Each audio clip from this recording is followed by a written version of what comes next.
Geeks and geekettes, ladies and gentlemen, boys and girls, cats and kittens, comic book fans the world over, welcome back to another thrill-packed, information-filled, filled, curiosity-fueled episode of Ask Chuck Dixon, where you get to ask me questions about what I do for a living. What I do for a living is I write comic books. Keep your eyes on the road as we take a question from Kia and Kurji. A lot of prominent comic book editors and writers have received weird things in the mail from fans. I once read that one time when Marvel killed off Howard the Duck, somebody sent them a dead duck in a box with a letter saying, "Why did you kill this duck?" On that note, what's the weirdest thing you've ever received in the mail, if any? I don't have those kind of fans. Can you imagine the stuff that Alan Moore must get in the mail, or requests he must get? There's certain kind of people that attract, odd responses to their work. I once said to John Ostrander, I didn't envy him his fan base because some of them were pretty weird. But can you imagine what people must send Alan Moore, or even more so Neil Gaiman? Because the fans are kind of out there. I think my fans are a lot more reasonable, dare I say normal. So you folks listening to me can congratulate yourself that you're not, you might be eccentrics, but not wildly eccentric. Now, probably the most impressive thing I almost got was I had a Green Beret write to me. He had been in Vietnam, and he loved my comics so much, he wanted to send me his Green Beret.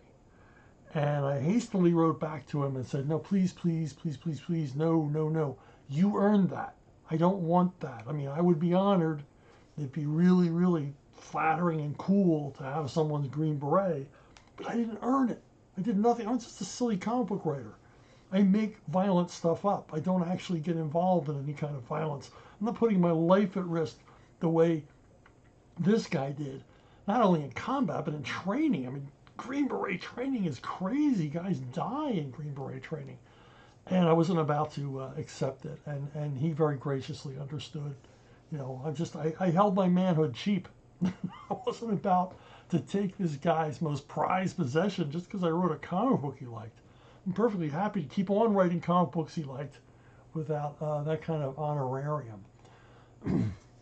Jeffrey Moss. Hi, Chuck. I enjoyed your Space Force parody book. Not only was it funny, but the art was great too. Any chance you would consider doing a follow-up book, maybe an Agents of Doge or something?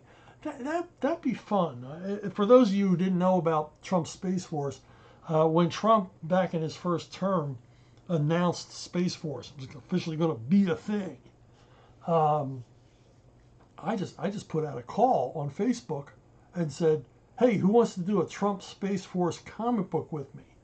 And Timothy Lim raised his hand. So I wrote it, he drew it, a bunch of other people worked on it, did a great job, and we actually made some coin off it. It sold pretty darn good. So there was an audience for it. Dave Dorman did this terrific retro cover. I think Graham Nolan did Graham did a cover too, a variant cover. So it was a lot of fun to work on. Agents of Doge would be kind of funny. That'd be kind of cool. Something to consider. Timothy, if you're listening, you want to do it? That's how these things happen. That's what I love about comics. MB. I write and draw my own comics. For fun, I wrote a one-shot story featuring Judge Dredd, Dick Tracy, and Robocop. It was purely for fun. I don't plan for anything to come of it. My question is, would these three properties in one story be too much of a legal nightmare to publish? Yeah, it would be, wow. It wouldn't be a nightmare for the lawyers. They'd love it. There's lots of billable hours here.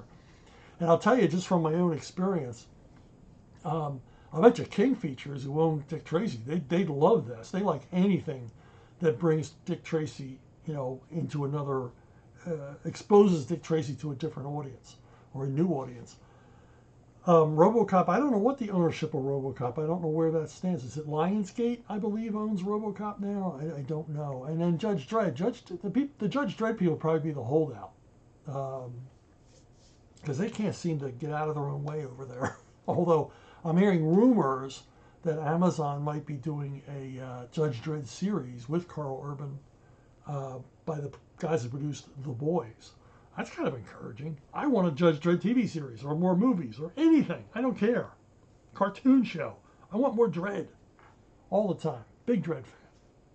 But yeah, it's probably fun to think of this story because it's kind of a crazy crossover. But I love crazy crossovers. But yeah, like I said, you'd never be able to make this happen. But it's fun to dream about.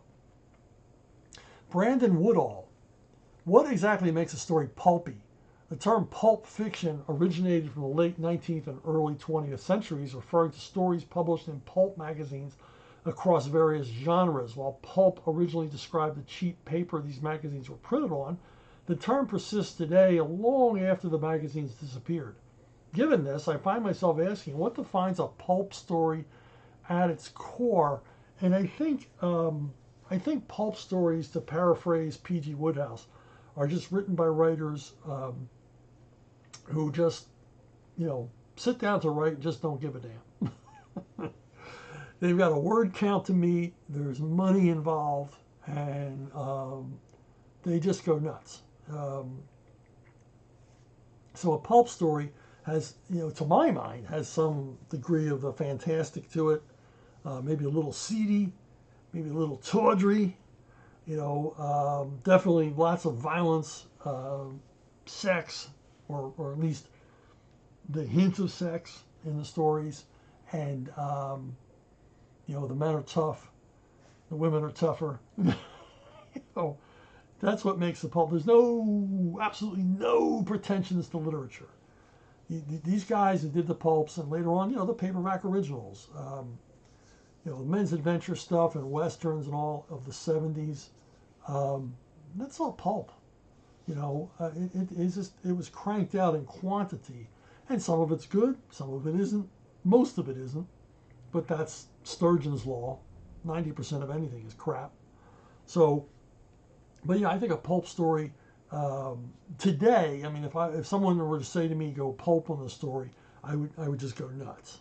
I would just think of the craziest, wildest concepts I could possibly think of.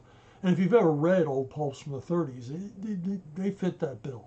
There's some nutty, crazy stuff. I used to read The Shadow and The Spider, when they redid them in paperbacks. But I think my favorite was G8 and his Battle Aces because the concepts were so crazy. The Germans raising giant, dinosaur-sized bats to attack the attack the Allies, or zombie airmen, that kind of stuff. Just crazy stuff. To me, that's what makes a pulp story. And lots of purple prose, lots of outrageous hyperbole, and just really colorful language. That makes a pulp story. Jason Shepard. Remakes are a thorny issue for film buffs. Conventional wisdom is that a remake is inferior, but some beloved movies like The Wizard of Oz, The Maltese Falcon, Mark of Zorro, or Nosferatu are remakes. Is there a movie you think deserves a remake? Remakes are tough. There's some movies that should never be touched. Something like Casablanca or Lawrence of Arabia. Leave them alone. Don't do anything to them. We don't need reboots or sequels or reimaginings of classic cinema. You're just going to diminish the original and just come up with something pale and stupid.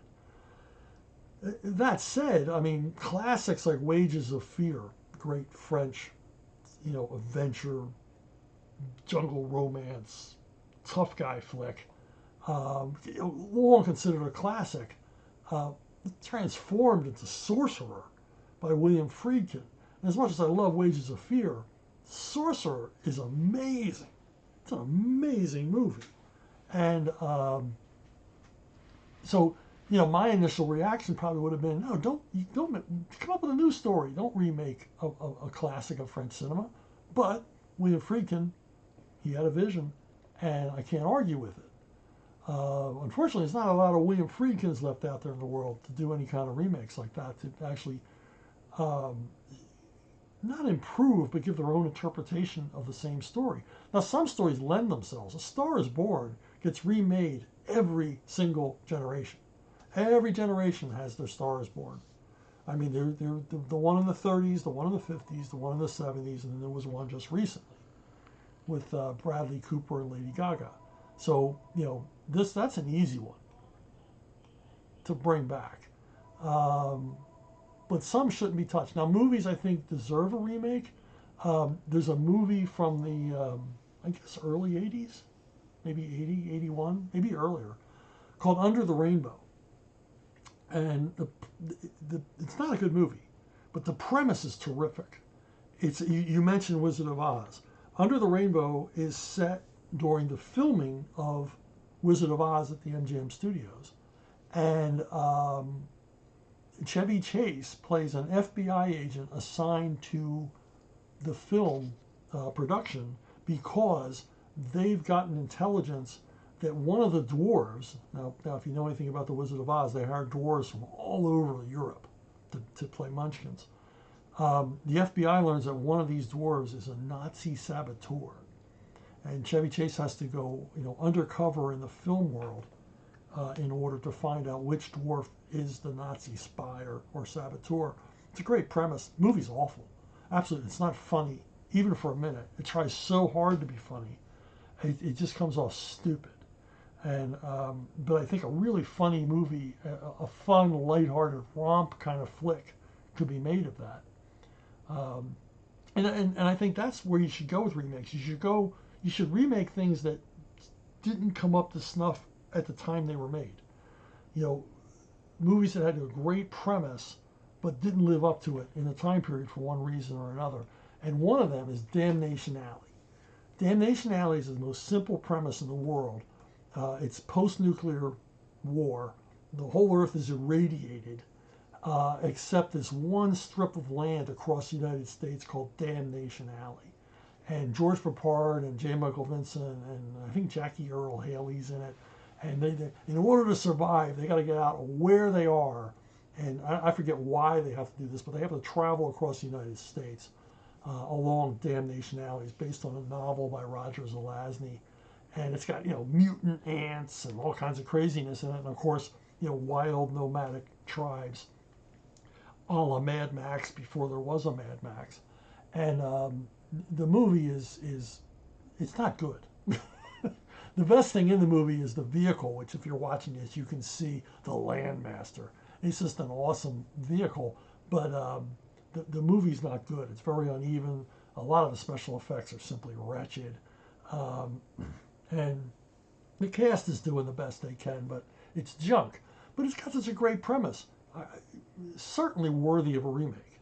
I mean, rewriting this story to make it more compelling and more engaging and more exciting than the original would not be hard.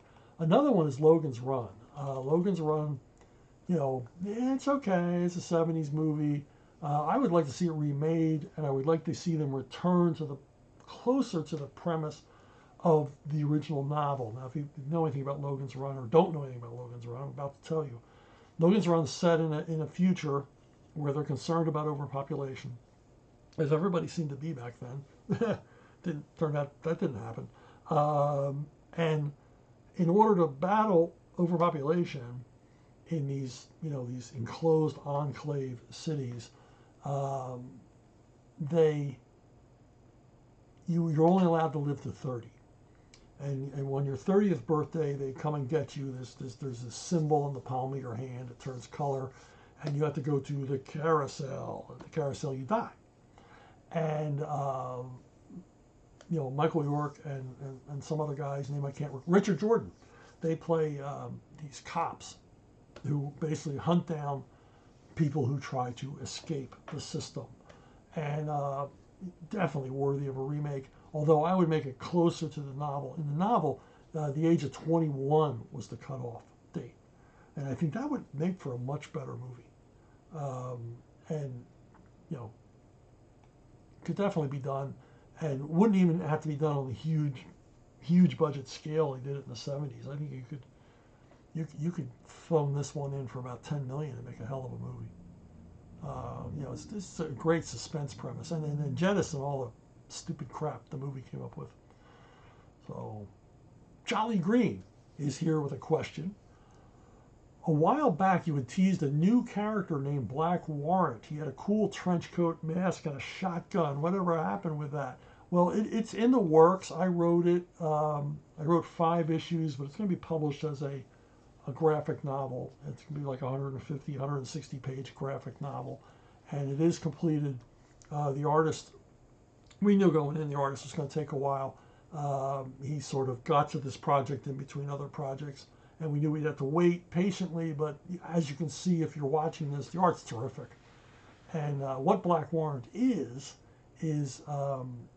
I was asked by Archaven Comics to, in the middle of the debacle where Marvel basically pulled the rug out from under Frank Castle, Vox Day approached me and said, would you want to write your own Punisher character, like totally unfettered, a Punisher character? And I said, well, let me think about it, if I can come up with a new take. And I did come up with what I think is a new take on the urban vigilante genre. I know I do a lot of this with the Horsemen and Levon Cade and everything else, but each time I do it, I try to give a new twist, a new emphasis to it. And I have to say, of all of the vigilante justice genre stuff I've written, this one's the meanest. This one is trouble. This story's dangerous. This is crazy time. I really loved writing it, but it has a different take, a different slant. It'll keep you guessing right up to the end. I won't spoil it in any way, of course, but it's coming soon. It'll be crowdfunded, probably in the next couple of months, because it's almost complete. The artwork is almost complete, and I don't want to jump ahead of things, but there's some interest in ancillary rights for this property already, if you know what I mean. And I think you do. Nudge, nudge, wink, wink. Jason Shepard again. I think you might be the only writer who has written Conan for both comics and prose. Congratulations. I think so. I never really thought about that. When you discuss Conan writers as Robert E. Howard, then there's everyone else. I'm curious if you ever read any of the other authors who wrote Conan prose. There are some really good ones: L. Sprague de Camp, Robert Jordan, Carl Edward Wagner. Aside from yourself, do you have any favorite non-Howard Conan writer? I gotta say no, because I read Lynn Carter stuff and L. Sprague de Camp, and what was that guy, Bjorn Nyborg, and I wasn't impressed. I never read any of the Robert Jordan. I looked at the thickness of the Robert Jordan Conan novels and thought, I don't think that's Howard. He would never have written anything that long. Conan is not a fantasy character like other fantasy characters. You don't write Conan by the pound. Now, Carl Edward Wagner, I probably should read some of them because I really like his stuff. I read all of his Kane short stories and novels and such, and he was good. He was real good. So I should probably check it out eventually. Carl Edward Wagner. I don't know. That had to be a pseudonym, right? What a better name for a guy to write Conan. Certainly better than Chuck Dixon, which doesn't really, to me, sound right. It sounds like Conan's being written by the guy that does the sports at 11 o'clock on Channel 2. Twin spin. Actually, Jason, I think you had more than a twin spin. I might have missed one for you there. Okay, Jason Shepard again. He asks, how do you feel about poetry? When I was in school as a creative writing major, I looked down on poetry. Part of it was youthful arrogance. Part of it was an opinion that you should just tell your story. Part of it was that the poets I knew, there were few things as pretentious as a young poetry student. You gotta agree there. So how about you? Do you have a favorite poet, or at least a favorite poem? When I was a young spud in junior high, I'd like to say I was never pretentious, but I was kind of interested in E.E. Cummings, and E.E. Cummings was kind of an absurdist poet. He didn't punctuate, didn't use capitalization, and I didn't understand any of his poems, but what I liked was his use of language and onomatopoeia, which means words that sound like what they are. Words that are basically sound effects. I remember Down in Dingley Dell, and a poem of his began that way. And Down in Dingley Dell kind of, presents an image in your head. I don't know what image presents in your head, but it presented images in mine. So I did read a lot, and he sort of had like a weird sense of humor. At least I hope he was trying to be funny. But I know nothing about the guy, except, and I haven't read any in way too long. But I remember being impressed with his language, his use of language. I guess, I'm a Philistine. I like Rudyard Kipling. I like Gunga Din. At one time, I had memorized Gunga Din, and I can still quote a lot of it. You can talk of gin and beer when you're quartered safe out here, and you're sent to penny fights and overshot it. But I don't remember the whole thing. Maybe I'll go back, it's a battle of Alzheimer's, go back and re-memorize Gunga Din. But, that's probably my favorite poem. Triple spin. Jason is back. I think he would earn a quadruple spin. I lost count there. Jason Shepard, bonus question, shamelessly stolen for Steve Shive's YouTube channel. Who wins in a street fight, Edgar Allan Poe or Bram Stoker? Yeah, I don't know. I mean, Edgar Allan Poe was not exactly known as a physical specimen, and Bram Stoker, I think he was like a literary agent, and he was a critic, theater critic. So neither one of these guys were exactly he-men. and didn't Poe have like tuberculosis or something? I mean, brilliant, both of them in their own right. But I don't think anybody would be crowding around to see if the two of these go at it in fisticuffs. Maybe pistols at 20 paces. Oh man, and then my money would be on Poe because he was smaller. He was a smaller target. Commandant VHS. He asks, I had the faulty assumption that MASH was the only Korean War movie that existed. After searching the internet, I came to find that many Korean War movies were made in the 1950s and 60s. I have no idea which ones are good. I could use your help finding the top 3 movies to watch. Well, in my opinion, Pork Chop Hill. You can't go wrong. It's a manly war flick about GIs try to take a hill, held by the either the North Koreans or the Chinese, and Gregory Peck, a bunch of other big stars. Woody Strode steals the movie. He steals the movie as basically he plays a coward. He doesn't. You can't imagine Woody Strode playing a coward, but he does a terrific job, and he has this tremendous. To me, his is the main character arc in the movie. He kind of represents an everyman.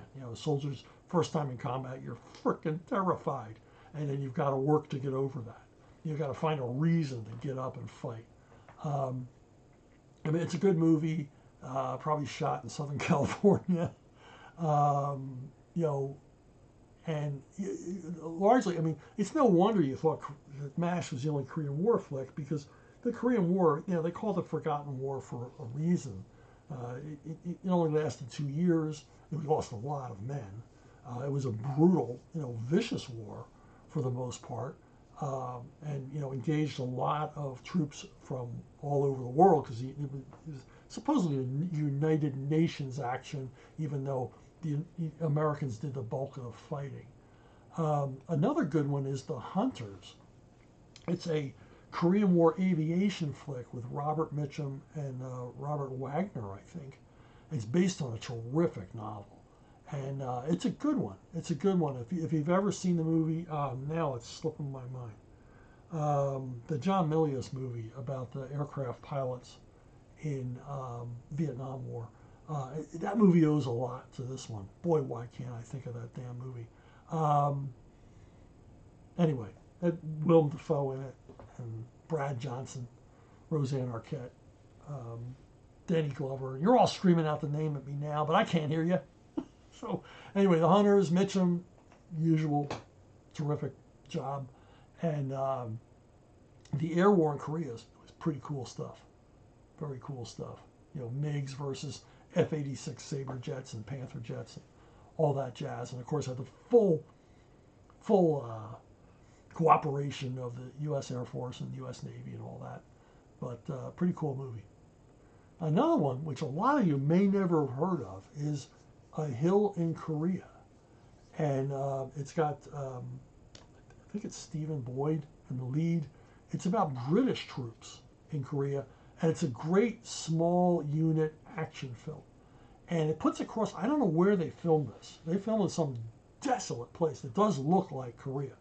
Like, you know, the most rural parts of Korea.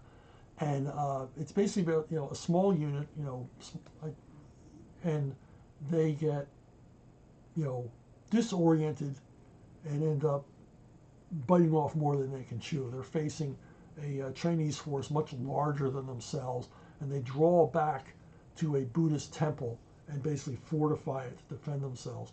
And it's got a young Michael Caine in it, in a small role, and a young, man, my memory is shot today. My memory is shot today. It's got another really good actor in it, Irish guy, was in Jaws. Oh man, I'm blowing it today. So I'll remember by the end of the show, I promise. So anything, I'm gonna leave you with one more thing. Man, it's killing me. I can't remember the name of that actor. It's one of my Robert Shaw. Damn it! Robert Shaw is also in A Hill in Korea, in a small role. Okay, one more thing. A couple of weeks ago, I tried to describe pantomime, and a whole bunch of you wrote to me and said, Chuck, I still don't understand what pantomime is. So I'm going to take another shot at it. Pantomime is a live theater children's show. They're really popular in England. You know, they probably have them, you know, but there's probably an Easter pantomime still running. They're usually at Christmas and Easter time, and they're made for school children. And they're silly, and there's music, usually, you know, borrowed pop music. They don't write new music for these things. And there will be actors that the audience knows from television. I think Canada does pantomime. I'm not sure. Any of you listening from the Great White North, let me know. But I think pantomime is also a tradition in Canada, being that it was or is, I'm not clear on that, a British Commonwealth. But you know, there's usually actors from TV or pop stars from a generation before, and there's lots of singing and dancing and craziness and audience interaction and a lot of drag, a lot of men dressed as women, which makes me wonder why it didn't catch on here in recent years, since there's a portion of our population that's so insistent that children be exposed to men dressed as women.